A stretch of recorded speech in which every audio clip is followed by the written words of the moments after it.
Hey Van, how you doing? Can you hear me? Well, Ken, how you doing, buddy? I'm doing good. How are you guys? Good. Good, doing well.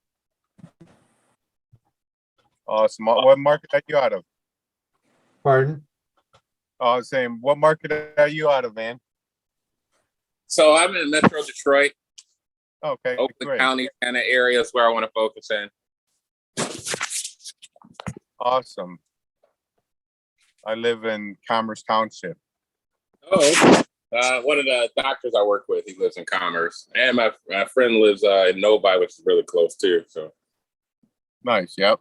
I do a lot. I do 80% of my business in Detroit, though. But I'm in Flint currently. I'm in my truck. oh, all right. Well, that's the one thing good about this. You can be moving. Exactly. So Is that I'm relatively new. I'm just starting out, and I've been doing a lot of reading, and that's really when I bounce in here, I'm really just trying to educate myself and pick people's brains and see what they know, and get better. for sure? What So what do you know? What do you think's the way to get started? I mean, what don't you? Why So are you action right now? Any action? I haven't, no, like literally the one thing that I've been doing is I've just been reading. I've got a stack full of books that I just been reading. So I've been looking at a lot of the bigger pocket stuff. I actually have an account with them. I did just read if you can't wholesale this, if you can't wholesale after this, I've got nothing for you. I read that one. Skip the flip, multifamily millionaire, the art of wholesaling property. So I just been really just downloading a lot of information into my brain. I set up my business account. I got my LLC. I opened up my business bank account. So I've been trying to pull all the bits and pieces together at this point. Okay, well, it sounds like you're ready to go now. I really think you should fail forward because you're not going to learn it all without the experience. You're going to go through the experiences and learn it as you go. Right. So many different aspects. The first thing you got to learn is how to make a lead, how to talk to a seller, how to, who do I call, or what's your marketing strategy going to be? Yeah, that's what I would suggest first,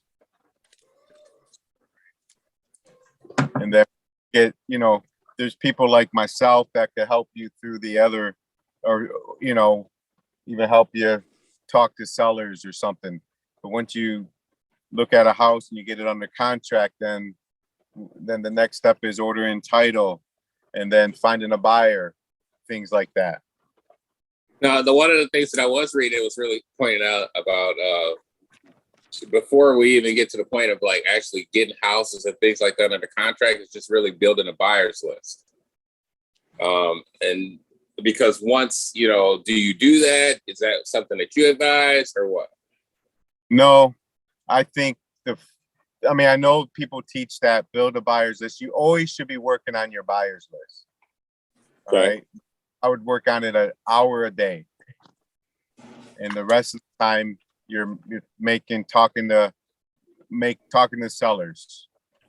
Because if you have a good enough deal, finding a buyer is not going to be a problem. All you need is one buyer. And you could put your deal on Facebook. You could put your deal on Marketplace. You could go to meetups. There's all kinds of ways of throwing your deal out there to get people. You could put it on Bigger Pockets if you're a pro member. There's all kinds of sites you could put it on. And you could talk to other wholesalers and say, hey, do you have a buyer for this property here? Let's work together. And you could do things like that. So finding the deals, you spend most of your time doing that. And then always, if I was brand new and I was creating a buyer's list, I would make sure there's all kinds of, I use different systems to keep my buyer's list. But the best way in the beginning is just put it on a Google sheet or Excel sheet, their names, cell phone, email address, and do they buy rentals? Do they buy flips? Do they buy both? And what areas do they like to buy in? All right. I wouldn't even get any further than that. You don't really know. Everyone wants a 3-bedroom basement, brick, but if you got a 2-bedroom frame, they might buy that too.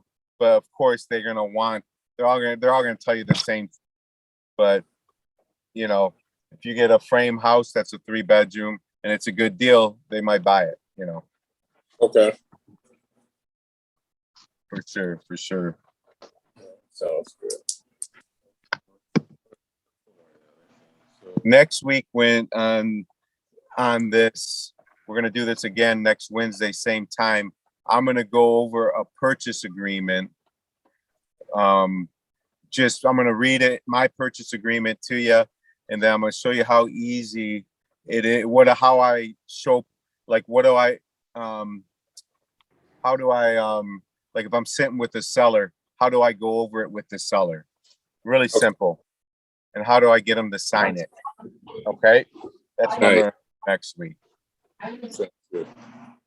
All right, so tonight what we're doing is, anyone that has any questions,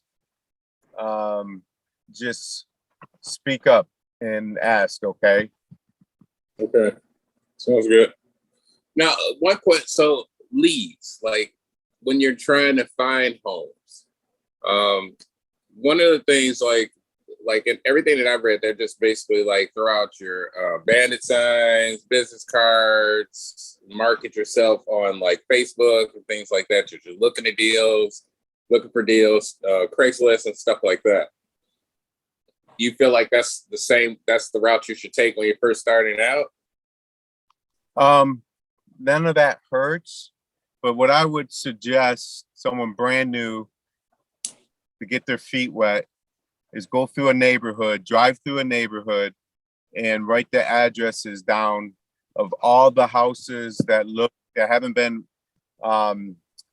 remodeled in the last 20 years. They might have a bad roof, high grass, just looks like a little messy. I would write all those addresses down, and then I would search the seller and get their phone number, or get the owner and get their phone number, skip trace them, and make phone calls, send them text messages. If you get the email, send them an email. Basically, you're just just tell them you work. I wouldn't say, what I always tell people is I work with a group of investors. Okay. I don't say, hi, my name's Todd. I'm a real estate investor. I have said that. My name's Todd. I'm a real estate investor. I'm calling regarding your property at 123 Main Street. And I was just calling I say, how you doing? My name's Todd. I work with a group of investors, and I see you have a property there at 123 Main Street. And we're actually looking to buy 2 or 3 more properties in that neighborhood. Just reaching out and to see if you would be interested in possibly selling. That's pretty much it. Now, question. I'm sorry, not cutting you off, but just what is skip tracing? Like I heard you mention that when I was on here before, and it's not. I haven't seen that mentioned one time in either one of these books.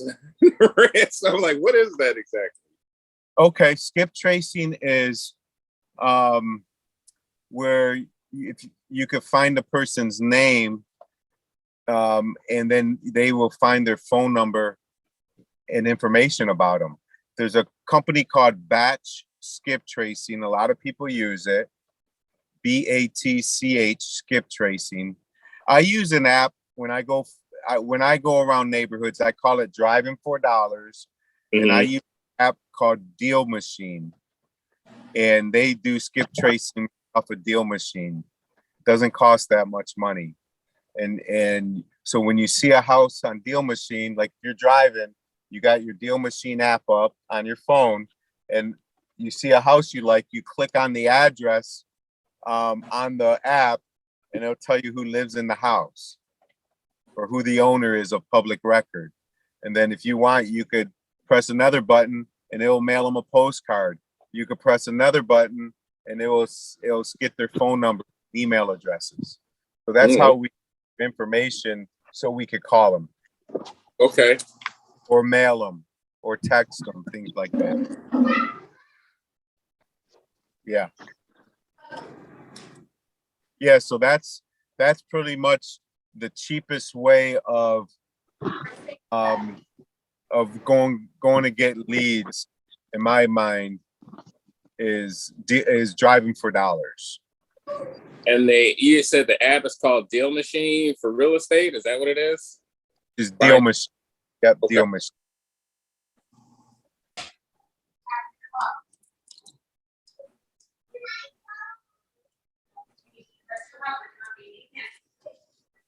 Again, let me.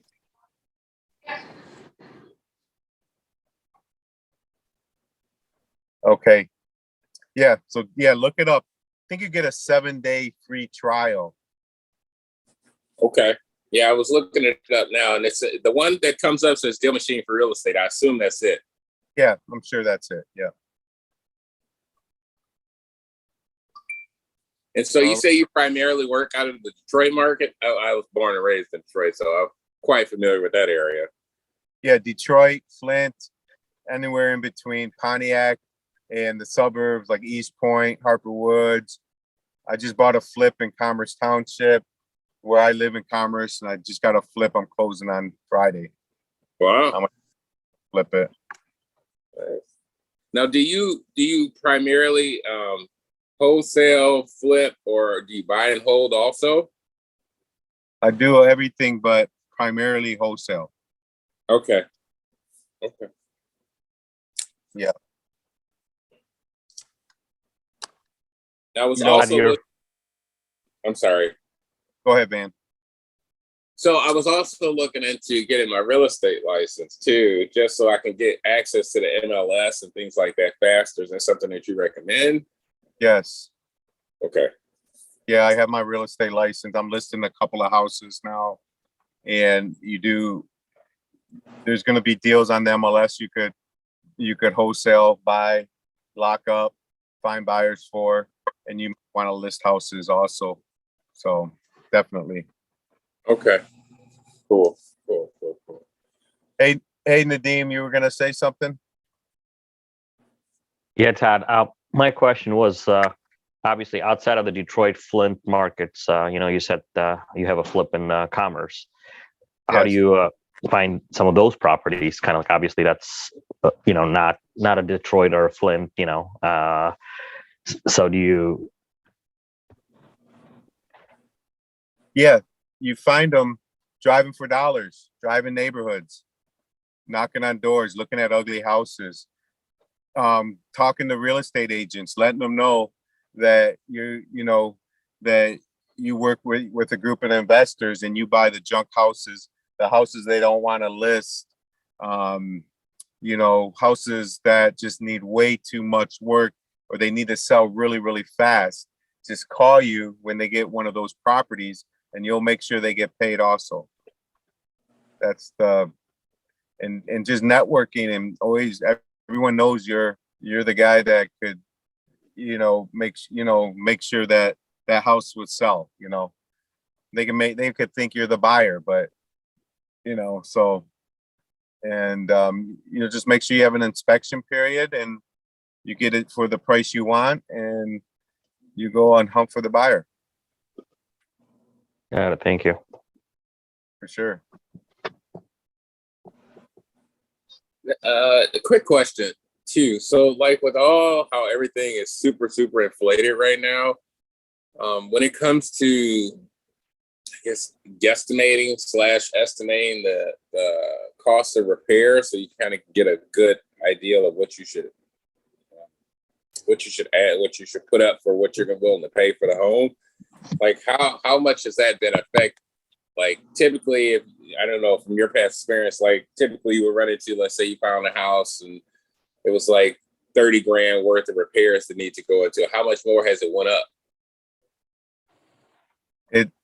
you're a wholesaler, so you could figure if I like this house in Commerce, I'm figuring it needs 50 grand worth of work.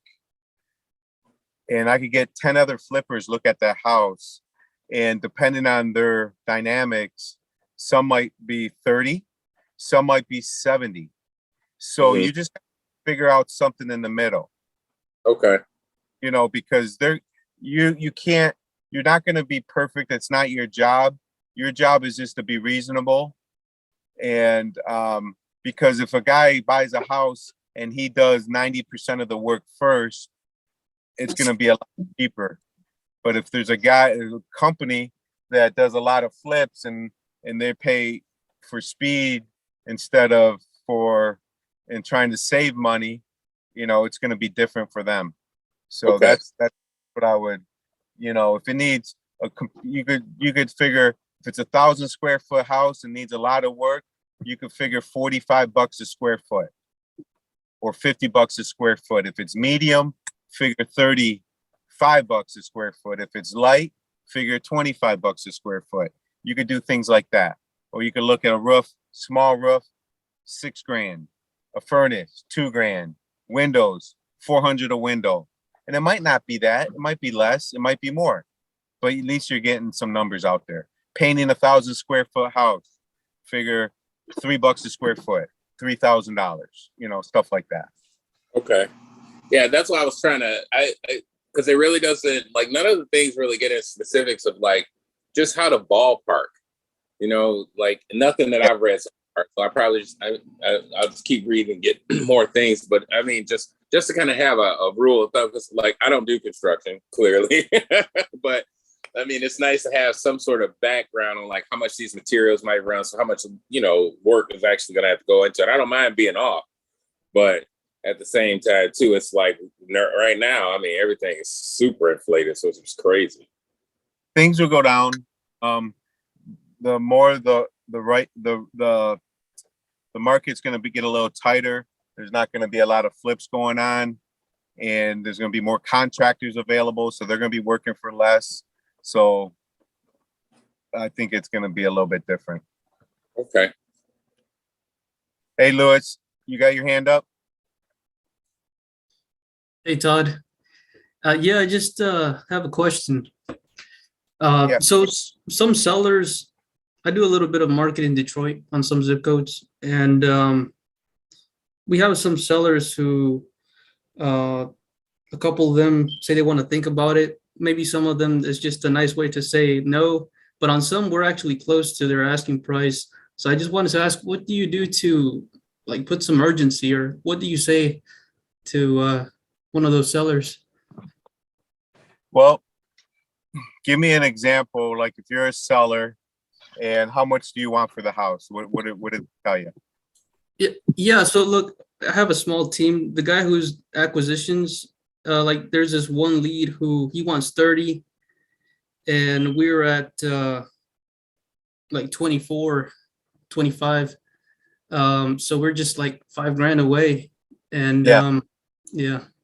So if I was at that appointment and I walked around the house and then I would go, you could go through the house with the seller and, you know, and say, okay, I'm sure if it's that price range, maybe it's a rental property.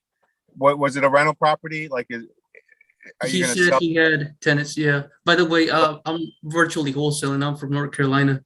Okay, so they had tenants in the property. How much is the rent on the tenants? Do you remember? He said, I could pull it up, but I'm pretty sure it's around 700 or 800. Okay, and they want to stay. Yeah, I told the acquisitions guy to tell him that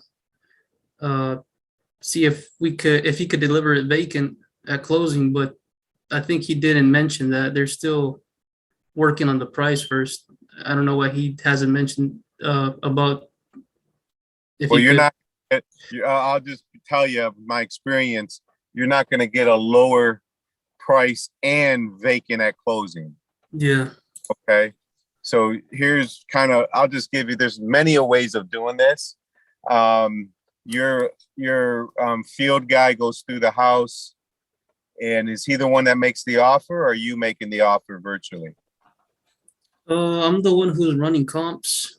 I give him our max offer, and uh, yeah, I'm the one who's looking at all the leads and figuring out like the ARV and coming up with our number, and And I then, just and he relays it to the seller. He's the one that tries to lock it up. yeah, he's the one who calls them and negotiates with them. Yeah, Yes. If I was calling Mr. Seller, I would say, "Hey, Mr. Seller, let me tell you the good things and the things that we're gonna need to do regarding the deal. See, I think we're really, really close, and as you know, the property needs this, it needs this, it needs that, and you got a tenant in the house. We normally want the tenant not in the house because we're gonna have to fix up the house. And when there's a tenant there, but we're willing to take the tenant the way it is. But you got a lot of good things about the house also. I see that they had vinyl windows, which I like. And, we're buying properties in this area, really the same exact house, but vacant. And we're getting them around 20 to 22, $23,000 right in that ballpark. And, if I could keep this tenant in the house, and if I could keep the tenant in the house, if I, take, the house as is, pay cash, pay all your closing costs, I'm gonna be right around the $22,000 to $23,000. Is that something that you would consider? Okay, so it's just a way of presenting it to them. If they say no, I need 30, and you go, well, I know I can't pay 30. I'm not going to be there. What is the least amount you would consider? Okay. And then you're trying to get them down, and you get them, you're not going to force anyone, but you got to, I guess, I don't know what the guy's motivation is, or the gal. yeah, That's very important, because that's the part, why do they want to sell this property? What are they looking to do? Oh, we wanted to move out of state. Well, then you could get on that subject. You could say, if I'm able to take this off your hands and you don't have to worry about it, and how would you feel? You're able to go to Florida, you're ready to move. How would that make you feel? You don't want to be here for another winter, do you? yeah, So you gotta figure out what their pain is. And it's the way, I'm not saying he did anything wrong. I wasn't there, but it might be the way he's presenting it to him. You can't say, look, our offer is 24,000. Does that work? No. Okay. Well, let me know if you change your mind. No, it doesn't work that way. You're not going to get many contracts that way, yeah. I'm trying to find them here in my CRM, see what exactly the conversation was like, but I'm having a hard time finding it. But also maybe I don't have much buyers, like landlord buyers. That's why we would preferably want to get it vacant. But well, in this market in Detroit, especially in that area, that's most of the market now is landlords. It's not flipping. This flippers aren't buying unless there's a humongous spread. Like, I bought this house in Commerce. There's a humongous spread. So if the market keeps going down, I'm still gonna make money. yeah, and I definitely have that on my to-do list to get more buyers. But I'm doing a bit of marketing in Detroit. We're trying to do, like scale, trying to do more deals. We've only done 3 deals in Detroit so far. Okay. And yeah. Well, I got a humongous buyers list. And if you want to JV any deals, just reach out to me. Or if you need me to go to a house and talk to a seller, that's a possibility also. All right. Yeah, I'll let you know if we get something under contract.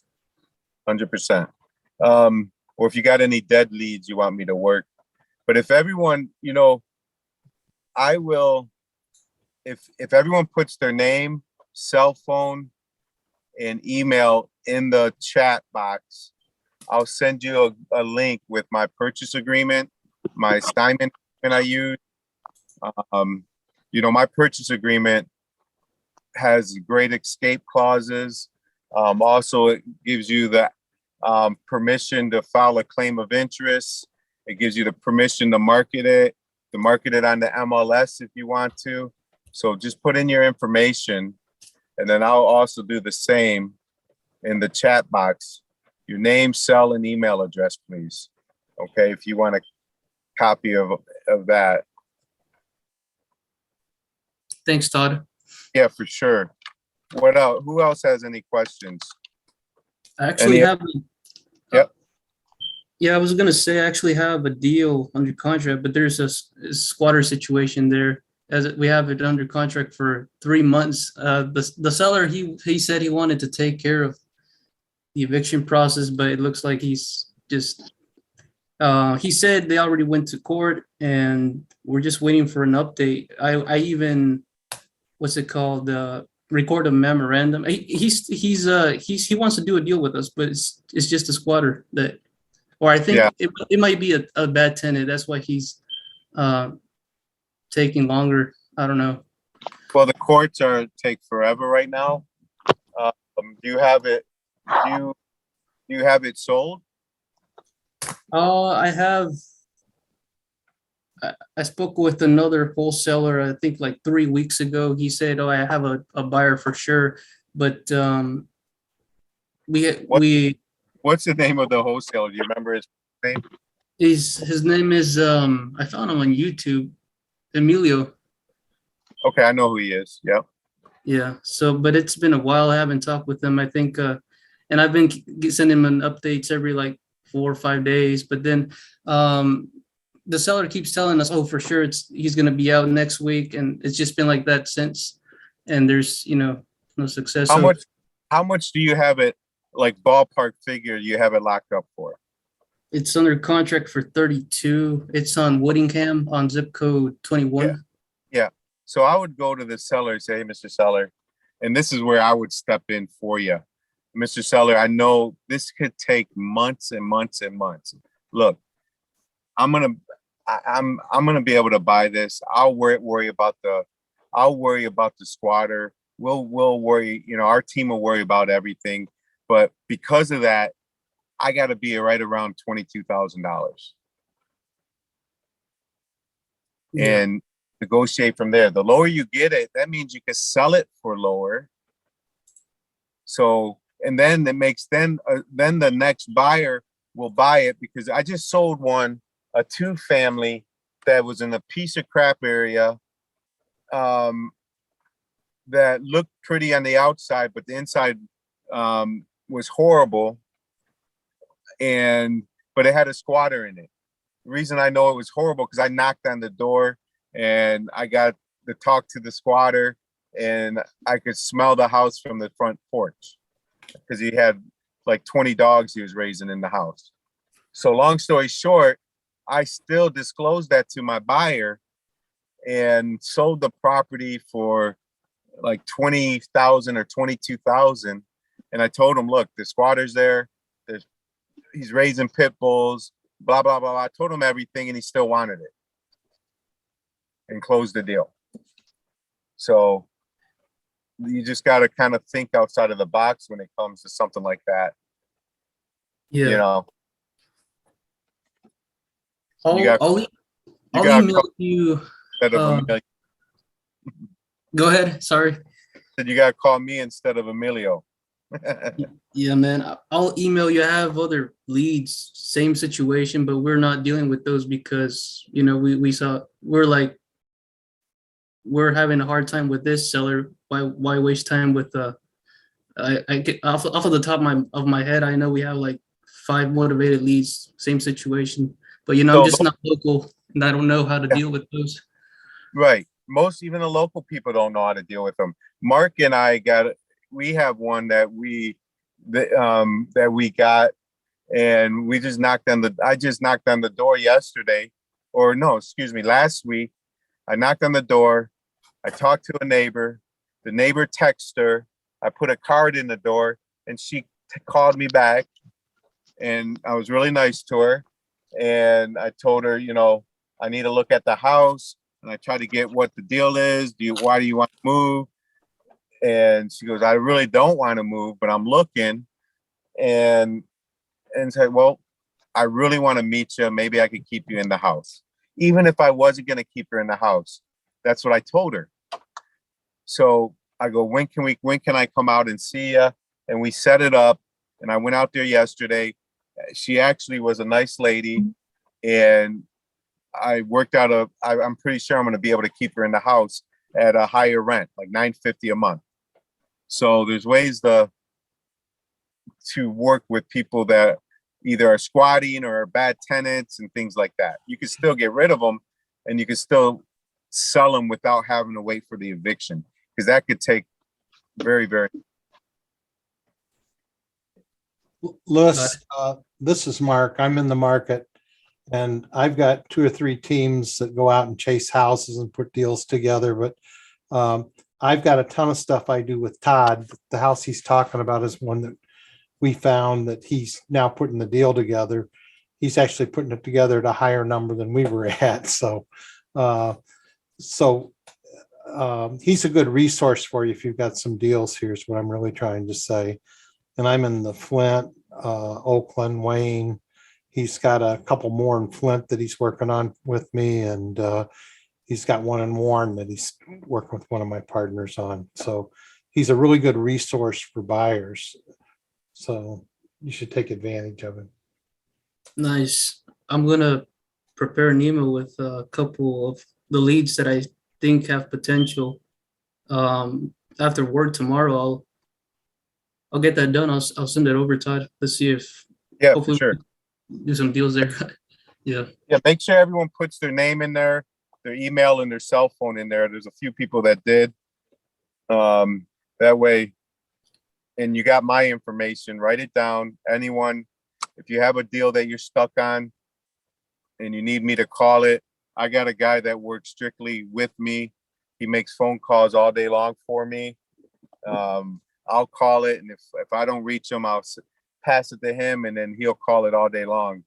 And he's good on the phone also. So, and we'll see if we could turn some of the dead leads into leads. I put a YouTube channel in there. Todd does these calls all the time, and he just did a 4-part series on wholesaling from A to Z. And all that's on that YouTube channel for you guys to watch if you like. So. Yeah, that'd be good. I'm going to fit that in one day a week, where maybe on Zoom or YouTube or something, where we do like the boiler room, where we just call sellers so everyone could hear the sellers, hear us talk to sellers and make the leads and things like that. I think that could be very, very helpful for people. All right. So yeah, make sure again. Yeah. Thank you. It seems like a lot of people are putting their information in now. Your cell, email, and your name, please. And then what I'll do is before tonight, like within the next couple hours, I'll send you over my link.